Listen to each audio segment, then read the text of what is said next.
Episode 701. Pof!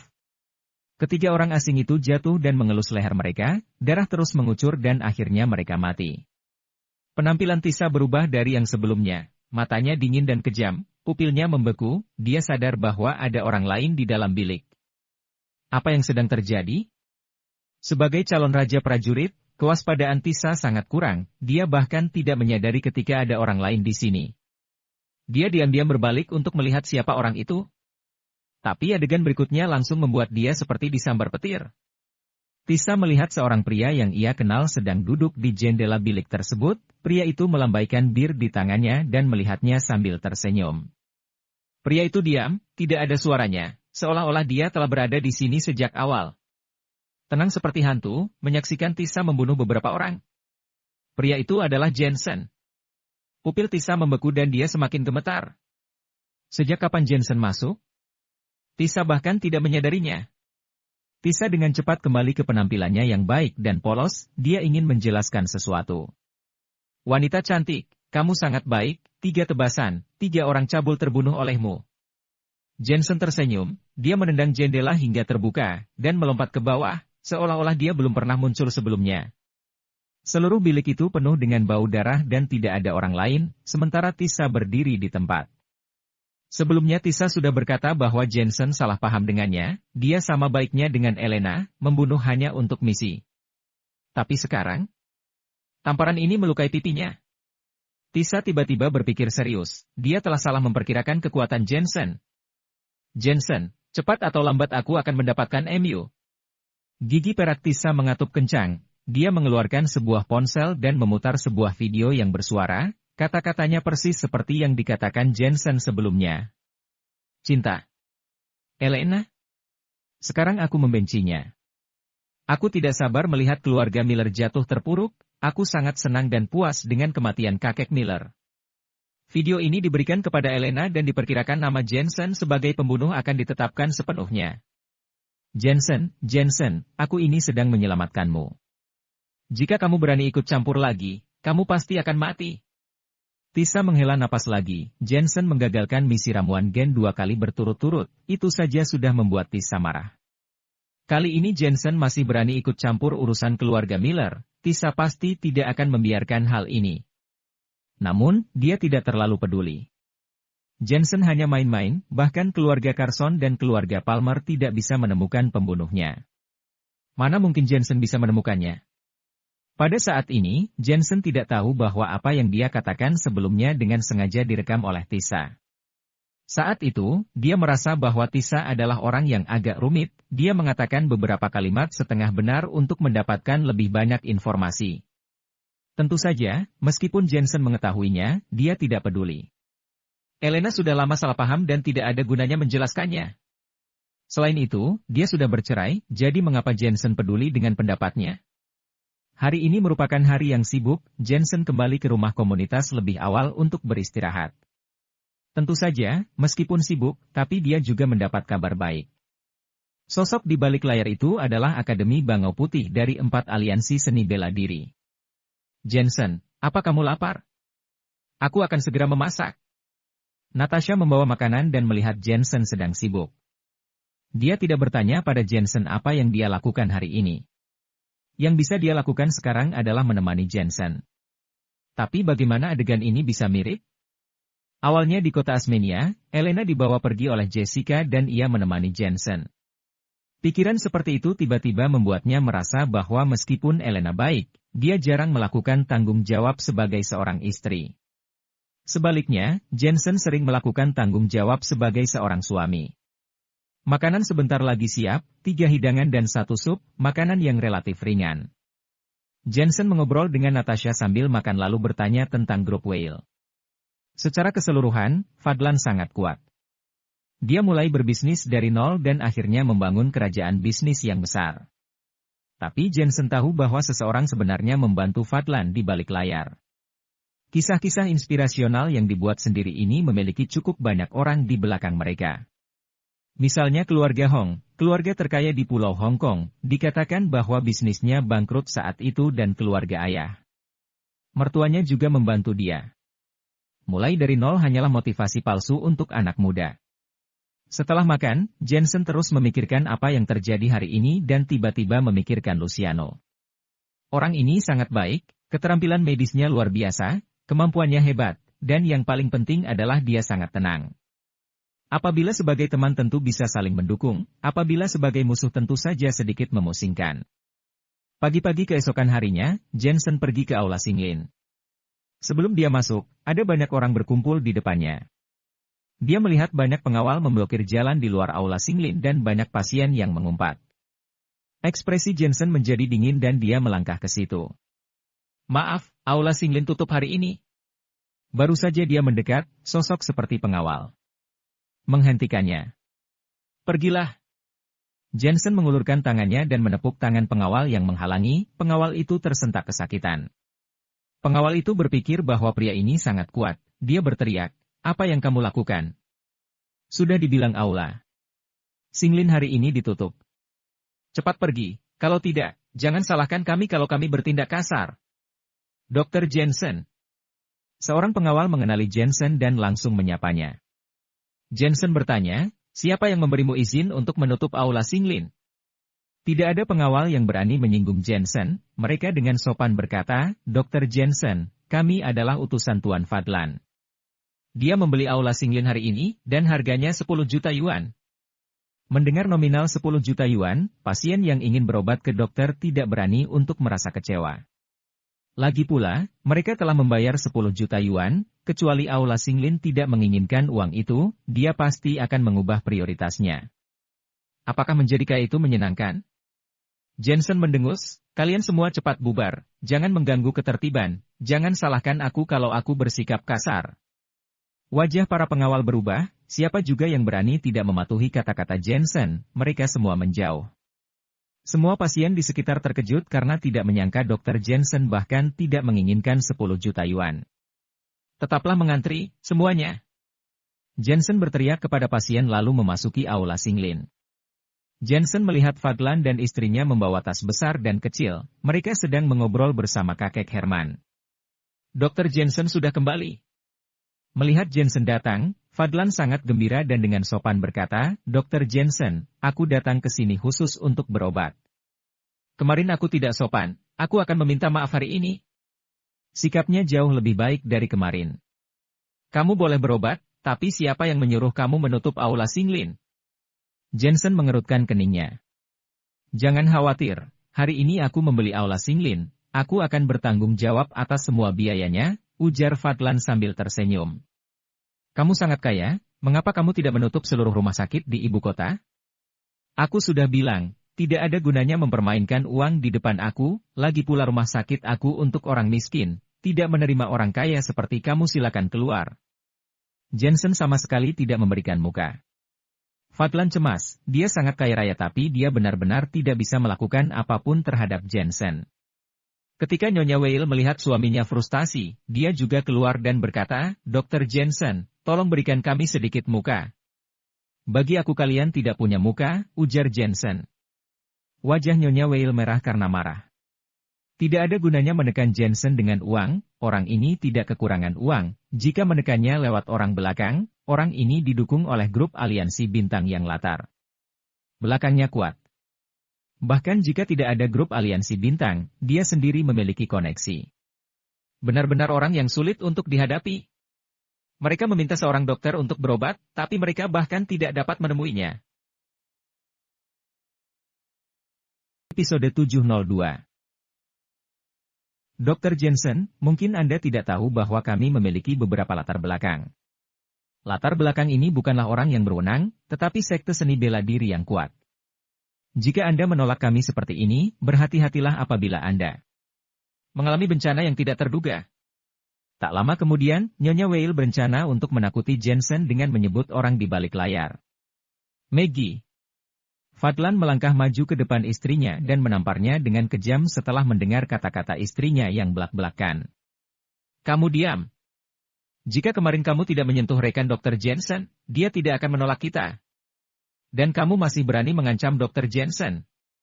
Setelah menampar istrinya, Fadlan terus meraung, kamu masih tidak berlutut dan meminta maaf. Ah, Fadlan, kamu ingin aku berlutut? Nyonya Weil dimarahi tapi tetap tenang. Dia tidak menyangka Fadlan bertindak sejauh itu dan menyuruhnya untuk berlutut. Berlutut? Fadlan Weil memang orang yang pandai melakukan hal-hal besar. Dia tahu bahwa jika dia ingin menyelamatkan nyawa putrinya, dia harus mengubah pandangan Jensen. Banyak orang berkumpul di luar aula Singlin. Mereka juga ketakutan ketika melihat Fadlan terus-terusan meminta istrinya untuk berlutut di depan Jensen. Ini adalah orang terkaya ketiga di Huaxia dengan harta sebesar 200 miliar. Bahkan Jensen terkejut melihat perubahan sikap Fadlan yang sangat drastis. Dr. Jensen, saya berbicara tanpa berpikir sebelumnya, saya minta maaf. Saat ini, Nyonya Weil terdiam dan berlutut. Dr. Jensen, lihat. Fadlan kembali menatap Jensen dan merasa tidak berdaya. Bagaimana jika dia punya uang? Bagaimana jika dia memiliki dukungan yang kuat? Di hadapan dokter yang menyelamatkan orang dan menyembuhkan penyakit, dia harus menundukkan kepalanya yang tinggi. Jensen tidak menjawab dan menelepon seseorang, Diana, ke aula Singlin sekarang. Belasan menit kemudian, Diana datang ke aula Singlin dengan wajah bingung. Setelah melihat Nyonya Weil, dia mengerutkan kening. Tamparlah wanita itu 3 kali. Jensen duduk di kursi. Ah, kakak ipar, ini tidak baik. Diana terkejut. Diana tahu asal-usul Nyonya Weil, orang kaya dengan harta sebesar 200 miliar. Menampar dia 3 kali? 3 tamparan, tiap tamparan ini bernilai 1 miliar. Lakukan saja, dia tidak berani melawan, ini perintahku. Jensen berkata dengan tenang dan mendominasi. Baik, baiklah. Diana mau tidak mau mengangguk dan berjalan ke arah Nyonya Weil. Nyonya Weil sedikit terkejut, dia menunggu lebih dari 10 menit, gadis yang ditunggunya sejak kemarin akan menamparnya 3 kali. Aku salah kemarin. Dia berkata dengan suara rendah, hatinya sangat marah, tapi tidak berani menyerang. Diana tidak melirik Jensen, dia mengumpulkan keberaniannya dan menamparnya. Plak. Tamparan itu jelas dan tajam, Nyonya Weil ditampar dengan keras. Apabila Fadlan disiksa seperti itu agar istrinya dimaafkan, itu dapat diterima. Akan tetapi, menampar wajah istrinya di depan umum ini terlalu berlebihan. Tapi dia bisa menahan diri. Ketika Nyonya Weil mengalami kemalangan seperti ini, tanpa sadar dia berkata dengan marah, kamu berani memukulku. Bukankah kemarin kamu memarahi dan menyebut aku seorang simpanan? Aku tidak sengaja menginjakmu, kamu menolak untuk memaafkanku dan menamparku beberapa kali. Orang kaya memang luar biasa. Diana menamparnya, meraih lehernya, dan menggerakkannya ke kiri dan kanan. Plak-plak. Dengan 2 tamparan berturut-turut, penderitaan Diana kemarin juga hilang terbawa angin. Tetapi setelah bersenang-senang, dia merasa sedikit takut lagi. Diana dengan cepat meninggalkan Nyonya Weil dan berlari ke sisi Jensen. Sekarang, hanya kakak iparnya yang bisa melindunginya. Diana, kamu adalah kerabatku, tidak ada yang bisa menyentuh kerabatku, jangankan orang terkaya ketiga, bahkan orang terkaya nomor 1 juga tidak akan kubiarkan. Jensen menghibur Diana lalu berjalan menuju Fadlan. Diana menatap punggung Jensen, hatinya terasa hangat. Seorang kerabat, mendengar itu membuatnya merasa seolah-olah dia telah menemukan pelabuhan yang tenang. Ini adalah kakak iparnya, seorang pria yang tampaknya rendah hati, tetapi bisa marah dan tidak takut bahkan pada orang kaya. Tuan Fadlan, saya membiarkan seseorang memukuli istri Anda, apakah Anda menerimanya?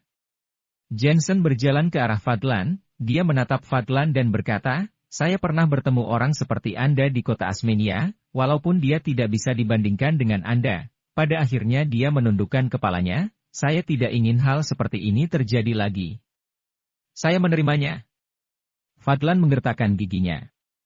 Jensen tersenyum ringan, dia tahu bahwa sikap manis Fadlan ini hanya untuk sementara. Jensen mengangguk dan berkata, karena Anda menerimanya, maka saya akan menemui putri Anda. Fadlan akhirnya tersenyum. Para pengawal dengan cepat membersihkan tempat itu dan mempersilakan Jensen pergi dengan hormat. Setelah menunggu banyak mobil mewah pergi, para pasien di jalan ramai-ramai membicarakannya. Hanya Dr. Jensen dari aula Singlin yang bisa membuat orang terkaya ketiga di Huaxia bersikap seperti itu. Mobil mewah itu berjalan dan akhirnya tiba di sebuah rumah mewah. Fadlan mempersilakan Jensen masuk ke rumah itu. Di aula, ada seorang gadis kecil sedang duduk. Lehernya tidak bisa bergerak, seperti sebuah boneka, tapi dia bisa berbicara dan tersenyum manis. Ada dua orang tua dengan pakaian tradisional memberinya jeruk untuk dimakan.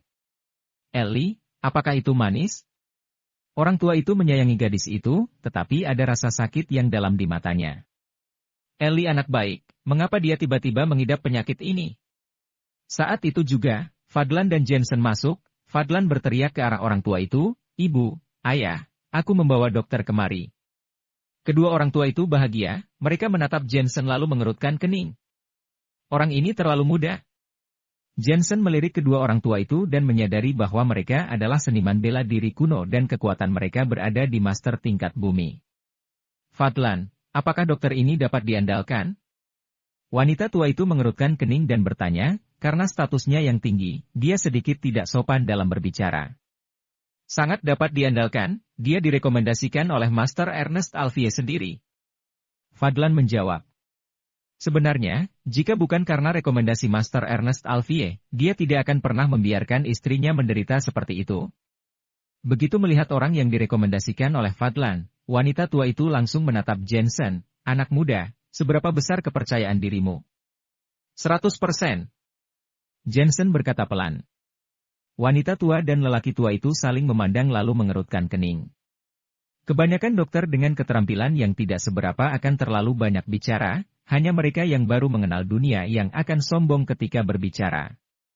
Mereka semakin meragukan keterampilan medis Jensen, tetapi sekarang mereka tidak dapat menemukan siapapun, jadi mereka harus membiarkan Jensen mencobanya.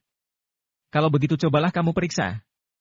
Wanita tua itu berkata dengan ringan, "Katakan saja berapa banyak yang kamu inginkan, dan keluarga Weil pasti bisa memuaskanmu."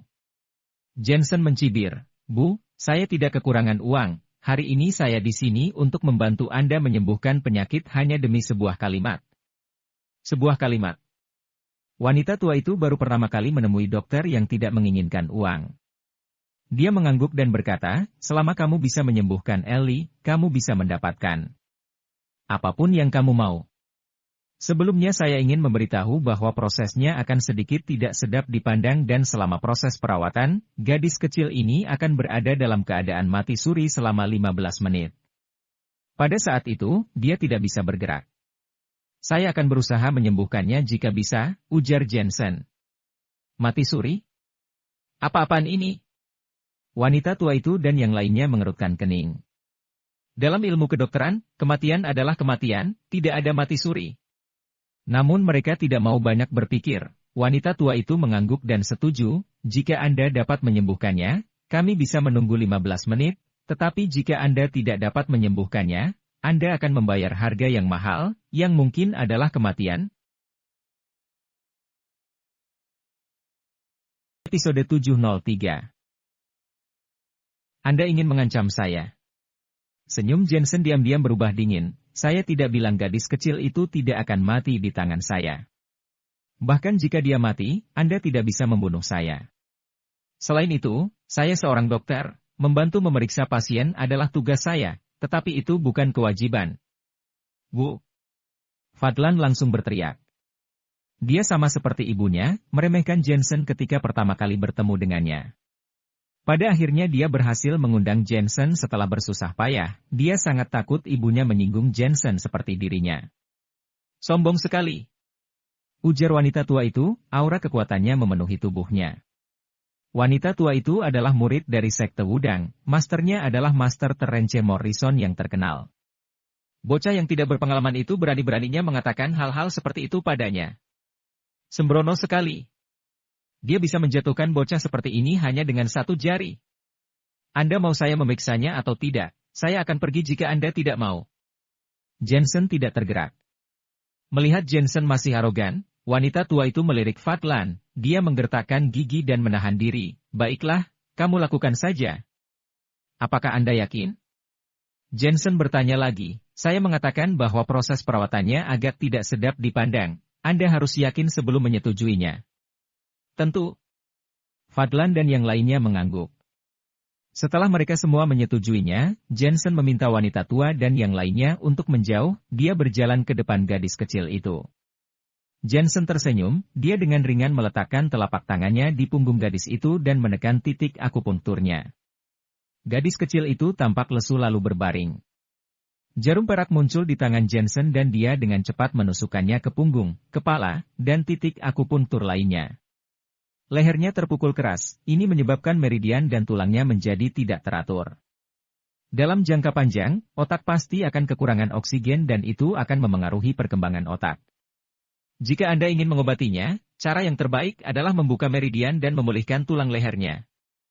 Jensen berkata sambil melakukannya, dia menampar bagian belakang leher gadis kecil itu. KRRK.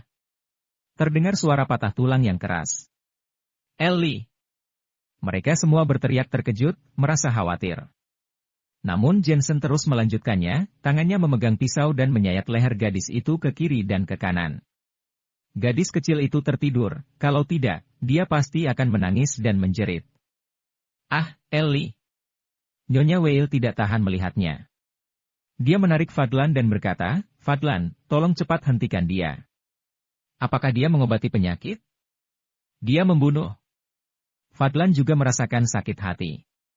Para orang tua pasti sangat takut anak-anak mereka menderita. Akan tetapi, dia menahan dirinya.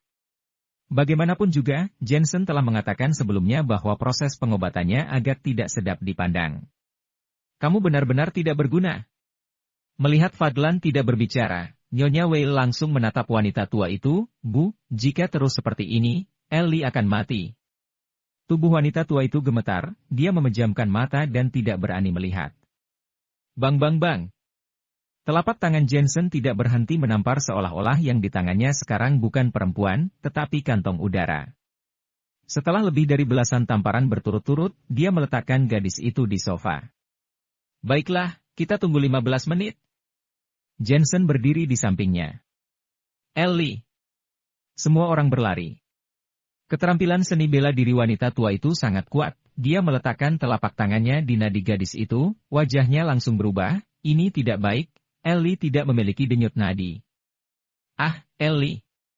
Nyonya Weil bahkan lebih bingung dan memelototi Jensen dengan penuh amarah, dukun sepertimu. Sejak lama aku sudah tahu bahwa keterampilan medismu tidak baik, kamu membunuh Ellie, aku ingin kamu membayarnya, dan aku ingin seluruh keluargamu membayarnya. Dia sangat marah dan membuat gerakan mengancam kepada Jensen. Jensen mengerutkan keningnya, sebelum Nyonya Weil mendekat, dia menendangnya. Kamu sangat berani sekali. Pupil wanita tua itu membeku sesaat, Jensen sudah membunuh cucunya dan dia masih berani melakukan hal itu di depannya. Fadlan yang paling tenang dengan tergesa-gesa bertanya, Dr. Jensen, apa yang telah terjadi? Saya sudah mengatakan bahwa setelah perawatan, gadis ini akan mati suri selama 15 menit. Ini karena selama proses perawatan, saya memutus suplai darah ke lehernya dan menyebabkan iskemia otak, tetapi saya menggantungnya dengan jarum perak. Kita hanya perlu menunggu darahnya mengalir kembali ke otak? Jensen berkata dengan dingin, saya bertanya sebelumnya Anda yakin atau tidak? Anda semua menjawab ya, mengapa sekarang Anda bertanya apa yang terjadi? Hanya saja. Fadlan juga tidak bisa berkata apa-apa. Omong kosong. Wanita tua itu menolong Nyonya Weil lalu dia marah. Apakah kamu pernah melihat pengobatan seperti itu sebelumnya? Itu pelecehan. Fadlan, jangan percaya apa yang dia katakan. Fadlan, pengobatan penyakit mana yang menyebabkan mati suri? Wanita tua itu mengerutkan kening. Kalian ini, saya sudah bertanya sebelumnya, sekarang kondisinya bagus, proses pengobatan hampir selesai, tapi sekarang kalian meragukan saya lagi. Jensen tidak bisa menahan diri. Jika kami tahu pengobatannya seperti ini, kami tidak akan membiarkanmu melakukannya. Nyonya Weil berlari lagi dan berkata, keluar dari sini, kami akan mengirim Ellie ke rumah sakit untuk diselamatkan. Ekspresi Jensen menjadi tidak enak, dia bertanya apakah mereka mau atau tidak, tapi ketika pengobatannya selesai, mereka kembali pada kata-kata mereka di awal. Sungguh sulit untuk dilayani. Melihat Nyonya Weil ingin membawa Ellie pergi, Jensen menendangnya lagi. Ah! Nyonya Weil ditendang di perut hingga terbang sejauh 5 meter. Kamu berani sekali. Wanita tua itu sangat marah. Fadlan tidak tahan lagi dan berkata dengan dingin, Dr. Jensen, metode pengobatan Anda sulit untuk kami terima. Sekarang putri saya tidak bernapas, Kami harus membawanya ke rumah sakit untuk menyelamatkannya. Mengapa Anda menghentikan saya? Kamu ini bodoh atau pura-pura tuli? Jensen benar-benar marah. Saya sudah bilang untuk menunggu selama 15 menit. Apa kalian tidak paham? Kalau sekarang dia dipindahkan, dia akan mati. Saya tidak akan membiarkan pasien mati di tangan saya. Berikan saya waktu 15 menit dan tunggulah dengan patuh. Jensen benar-benar marah. Dalam waktu 15 menit semuanya akan terungkap, tapi keluarga ini malah membuat masalah. Begitu gadis kecil itu dipindahkan, bahkan dewa kehidupan pun tidak bisa menyelamatkannya. 15 menit? Putriku masih bisa hidup. Fadlan tiba-tiba mengeluarkan pistol dan mengerahkannya ke Jensen. Bunuh dia. Nyonya Weil mengutuknya. Tuan Fadlan, saya tidak suka orang menodongkan senjata ke saya. Anda memiliki kemampuan untuk menembak. Setelah Anda menembak, putri Anda akan benar-benar hilang. Jensen berkata dengan wajah muram. Fadlan menjadi takut untuk bertindak. Dia berpikir bahwa Jensen akan mengambil putrinya untuk mengancamnya. Pemuda yang tidak tahu baik dan buruk, orang tua ini telah melakukan perjalanan sepanjang hidupnya. Kamu belum pernah melihat apapun sebelumnya, masih berani mengancamku. Wanita tua itu keluar dengan penuh ancaman, bahkan lebih mengancam dari Fadlan. Meskipun dia seorang wanita, tetapi dia kuat dalam seni bela diri dan tegas dalam bertindak. Grup Weil bisa menjadi 3 besar di Huaxia karena dia telah berkontribusi besar. Selain itu, dia memiliki banyak koneksi, sangat sedikit orang di Huaxia yang tidak menghormatinya. Kamu sepertinya tidak tahu apa yang ada di belakang keluarga kami. Wanita tua itu melambaikan tangannya, keluar.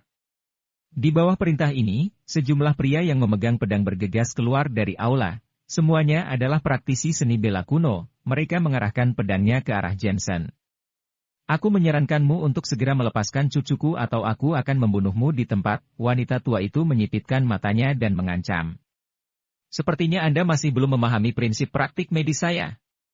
Jensen melirik orang-orang itu dan menggelengkan kepalanya. Begitu saya berjanji untuk mengobati penyakit, tidak akan pernah ada orang mati, hanya ada orang yang hidup.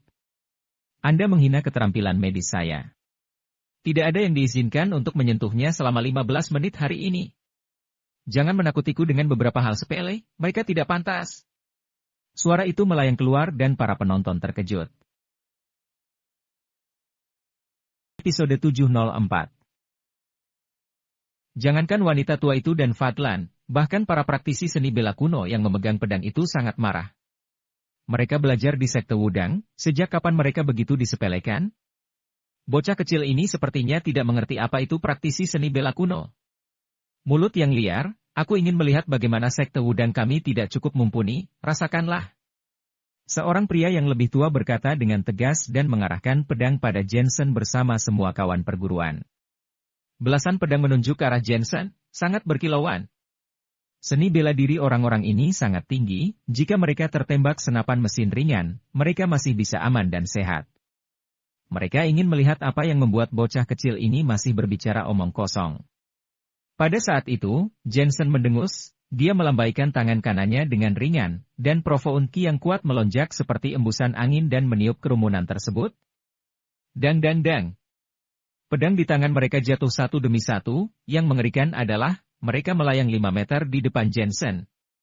Satu gerakan. Para murid dari sekte Wudang ini satu demi satu dikalahkan. Hening. Aula itu hening. Semua orang yang ada di sana termasuk wanita tua itu menatap Jensen. Jensen membawa pedang dengan satu tangan dan tangan yang lain ada di depan, pedang itu mengambang, seolah-olah mereka diikat oleh benang yang tidak terlihat. Praktisi seni bela diri kuno. Wanita tua itu meraung, pupil matanya bergetar. Energi Ki telah keluar dari tubuh dan mengendalikan bagian luar. Energi Ki ini telah mencapai tingkat yang tak terbayangkan dan tak terduga. Apakah orang ini benar-benar hanya seorang pemuda? Murid-murid sekte Wudang yang duduk di lantai saat ini, darah bercucuran dari sudut mulut mereka, tetapi ekspresi mereka seperti sedang melihat hantu. Satu gerakan membuat mereka terluka parah, mereka sepertinya benar-benar tidak mumpuni. Ayah, ibu, apa yang kalian lakukan? Saat itu terdengar suara yang jelas, gadis kecil yang duduk di sofa tampak linglung dan melihat ke kanan dan kiri. Ellie. Nyonya Weil berteriak dengan penuh semangat dan ingin berlari ke arahnya, tapi dia takut pada Jensen dan tidak berani bergerak. Fadlan menatap leher Ellie dan melihatnya menengok ke kiri dan ke kanan.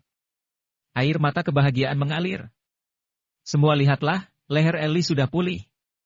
Fadlan meraung keras. Wanita tua dan yang lainnya bereaksi, mata mereka basah. Jensen menghela napas lega dan berkata, semuanya bisa datang ke sini.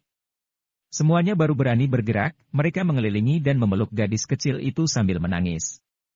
Jensen bisa memahami suasana hati keluarga pasien, sebuah senyuman muncul di sudut mulutnya. Jensen memiliki warisan leluhur dan menjalankan misinya, yaitu menyembuhkan penyakit. Setiap kali dia melihat pasien sembuh dan anggota keluarganya bahagia, dia juga memiliki rasa pencapaian. Dr. Jensen, bagaimana kami bisa membalas kebaikanmu ini? Fadlan datang dan berterima kasih kepada Jensen. Sudah menjadi tugas dan tanggung jawab saya. Jensen mengangguk dan mengajak kerumunan itu untuk duduk di sofa. Fadlan tidak lagi arogan dan marah seperti sebelumnya, dia sangat menghormati Jensen. Bahkan ketika di aula Singlin, Jensen meminta Diana menampar istrinya, dia hanya menahan diri. Akan tetapi sekarang semua keluhan itu hilang. Fadlan meminta Jensen untuk menyembuhkan putrinya, dia tahu Jensen adalah seorang praktisi dengan melihat keahlian seni bela dirinya. Yang membingungkan adalah, praktisi bela diri seperti ini rela bersembunyi di masyarakat dan menjadi dokter untuk rakyat jelata. Wanita tua itu tidak sombong lagi, dia dengan sopan berkata, Dr. Jensen, saya sebelumnya sudah keterlaluan, maafkan saya. Faktanya, martabat dan sikap arogan tergantung pada siapa yang bersikap. Orang biasa secara alami terlihat tidak menyenangkan, tetapi bagi mereka yang memiliki kemampuan, kesombongan ini bisa dibiarkan. Ini juga merupakan fenomena yang sangat realistis di masyarakat. Misalnya, beberapa orang suka menjilat orang kaya dan ingin mendapatkan informasi yang berguna, tetapi mereka tidak tahu bahwa orang kaya sama sekali tidak peduli dengan orang miskin. Akan tetapi, jika Anda memiliki kemampuan, orang kaya akan datang tanpa diundang. Bisa dimaklumi, bagaimanapun juga, anggota keluarga pasien selalu gugup tentang pasien dan wajar saja apabila melakukan hal-hal yang kelewat batas. Jensen melambaikan tangannya dan berkata, namun, leher Ellie terluka, ini bukan kecelakaan, liontin giok yang dia kenakan tidak cocok untuknya. Liontin giok? Wanita tua itu dengan cepat melepas liontin giok coklat dari leher Ellie. Liontin ini diberikan oleh seorang tetua sekte Wudang untuk Ellie. Dr. Jensen, ada apa dengan liontin giok ini? Fadlan sedikit gugup. Bukan masalah besar, hanya saja ada darah di dalamnya dan itu menyembunyikan hantu, ujar Jensen ringan. Ah! Semua orang berseru kaget.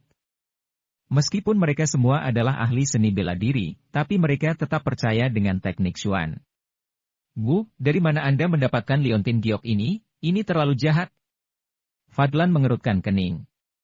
Nyonya Weil berkata dengan curiga, itu belum tentu benar. Jensen adalah seorang dokter jadi seharusnya dia tidak mengerti banyak tentang teknik Xuan ini. Wanita tua itu juga berpikir demikian. Liontin giok ini adalah pemberian para tetua sekte. Tetua tidak akan menyakitinya. Tidak mengerti? Kamu merendahkanku. Jensen tertawa dan memberi isyarat kepada wanita tua itu untuk membawa liontin giok tersebut. Setelah mengambilnya, api yang muncul di tangannya dan membakar liontin giok itu. Ini. Semuanya terkejut, api keluar dari telapak tangan mereka.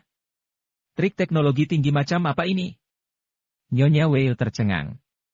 Jie. Saat ini, seberkas cahaya hijau muncul di liontin giok di tangan Jensen. Liontin itu berubah menjadi kepala orang tua yang berteriak sedih, tetapi menghilang dengan cepat. Apa itu? Semua orang di aula membuka mata lebar-lebar, tidak bisa berbicara apa-apa saking takutnya. Karena hantu itu, nasib pemakainya menjadi buruk. Sekarang itu bukan masalah besar. Jensen mengembalikan liontin giok ke atas meja. Dia menggunakan api yang untuk membakar jiwa yang penasaran sebelumnya. Efeknya luar biasa, seperti membunuh ayam dengan pisau bedah. Fadlan dan yang lainnya menatap liontin giok di atas meja. Meskipun Jensen mengatakannya dengan sederhana, mereka tidak berani menerimanya. Memikirkan metode Jensen sebelumnya membuat semua orang sekali lagi terkejut. Keterampilan medisnya sangat baik, seni bela dirinya sangat baik, bahkan teknik Xuannya sangat kuat. Orang seperti itu lebih dari sekadar memiliki kemampuan hebat, tetapi memiliki kemampuan menembus langit. Dr. Jensen hari ini telah membuka mataku. Wanita tua menarik napas dalam-dalam, tidak hanya sopan, tapi juga hormat. Dr. Jensen, api apa yang menyala tadi? Apa itu energi Ki? Penggunaan energi Ki untuk mengubahnya menjadi api. Ini pertama kalinya saya melihatnya. Nyonya Whale bertanya dengan rasa ingin tahu, mungkinkah semacam nyala api berteknologi tinggi? Kamu bisa memahaminya sebagai teknologi tinggi. Jensen tersenyum dan berkata, profound Ki yang ada dalam di tubuhnya berbeda dengan energi Ki. Teknik kultivasi yang diwarisi oleh leluhurnya juga di luar dunia sekuler. Dia tidak ingin mengejutkan dunia, jadi tentu saja dia tidak akan mengatakannya dengan santai. Ketika Jensen melihat bahwa waktunya hampir habis, dia bertanya dengan ringan, sejujurnya, saya datang ke rumah Anda hari ini karena saya memiliki sesuatu yang penting untuk ditanyakan. Dr. Jensen, silakan bicara terus terang. Fadlan terburu-buru berkata. Saya pikir Anda semua tahu tentang kematian kakek Miller. Saya ingin bertanya siapa yang meminta grup Whale untuk membeli properti keluarga Miller, tanya Jensen. Fadlan dan wanita tua itu saling menatap serius. Fadlan berkata, Dr. Jensen, Anda adalah seorang dermawan yang menyelamatkan Ellie. Saya akan mengatakan yang sebenarnya, kami diinstruksikan oleh tetua Terence Morrison dari Udang. Jensen mengerutkan kening, seberapa banyak yang kalian tahu tentang kasus kakek Miller? Ekspresi Jensen sedikit berubah, mereka menjadi lebih takut. Saya tahu orang-orang di balik layar sangat kuat, itu adalah Akademi Bango Putih, kan? Jensen bertanya. Wajah Fadlan sangat berubah. Dia tidak menyangka Jensen tahu begitu banyak, dia mengerutkan kening. Dr. Jensen, bolehkan saya bertanya mengapa Anda sangat penasaran dengan masalah keluarga Miller? Episode 705. Jensen tersenyum, dulu saya adalah menantu keluarga Miller, tentu saja itu sudah jadi masa lalu. Fadlan dan yang lainnya terengah-engah, Nyonya Whale mengingat-ingat lalu berseru, aku pernah mendengar cerita ini, kamu adalah pecundang itu?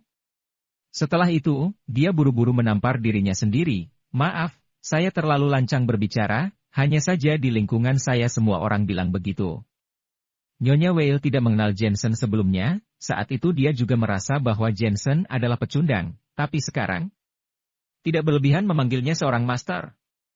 Dr. Jensen, masalah ini sangat rumit. Alasan mengapa Anda ingin menyelidikinya adalah untuk mengetahui pembunuhnya, kan? Wanita tua itu tiba-tiba berkata, sekarang beredar kabar bahwa Anda adalah pembunuhnya dan Anda adalah orang yang paling dicurigai. Benar. Jensen tidak menyembunyikannya, pembunuh ini, saya harus membunuhnya dengan tangan saya sendiri demi memberi penjelasan kepada arwah kakek. Wanita tua itu menghela napas lega, dia mengira Jensen bekerja untuk Akademi Bango Putih, dan itu mengerikan. Bagaimanapun juga, Akademi Bango Putih adalah salah satu dari 4 aliansi seni bela diri, tidak bisa ditangani sendirian. Sebenarnya, kami tidak tahu banyak, tapi kami tahu bahwa keluarga Bermot juga terlibat dalam masalah ini, ujar wanita tua itu. Keluarga Bermot yang kaya dan berkuasa. Jensen mengerutkan kening. Ya, sosok di balik keluarga Bermot adalah Akademi Bango Putih. Saat ini keluarga Miller runtuh dan keluarga Bermot menggantikannya, wanita tua itu mengangguk. Jensen merenung, bisakah Anda memberitahu saya alamat jelas sekte Udang? Saya ingin bertanya kepada tetua Terence Morrison secara langsung. Pupil wanita tua itu menyusut, dia ragu-ragu, bagaimanapun juga, ini adalah sekte masternya. Bu, Jensen menyelamatkan Ellie, ibu bisa membantunya, bukankah master sangat menyayangi ibu, pasti tidak apa-apa untuk mengatakannya, ujar Nyonya Whale. Wanita tua itu akhirnya membuat keputusan, di Huaxia banyak sekali sekte Wudang dan memiliki banyak alamat, tapi yang asli adalah aliran Wudang Gunung Taiche. Wanita tua itu perlahan-lahan menyebutkan alamatnya lalu berkata, saya sudah menyebutkan alamatnya, tetapi bertemu tetua Morrison itu tidak mudah. Yang penting saya sudah tahu alamatnya. Jensen berdiri dan pergi. Jensen telah mendapatkan banyak informasi dari perjalanan ini, dia tahu pengaruh besar Akademi Bango Putih dan semakin yakin keluarga Bermot juga punya andil. Tapi ini semua adalah orang-orang di balik layar. Tujuan Jensen adalah si pembunuh, tak peduli dia dewa atau hantu, dia harus dibunuh agar Jensen bisa memberi penjelasan untuk kakek Miller. Jensen tidak tahu apa yang benar atau salah, hanya mengetahui dendam dunia Jianghu. Setelah meninggalkan rumah keluarga Weil, Jensen berjalan-jalan melihat kondisi cuaca di ibu kota. Masih dingin.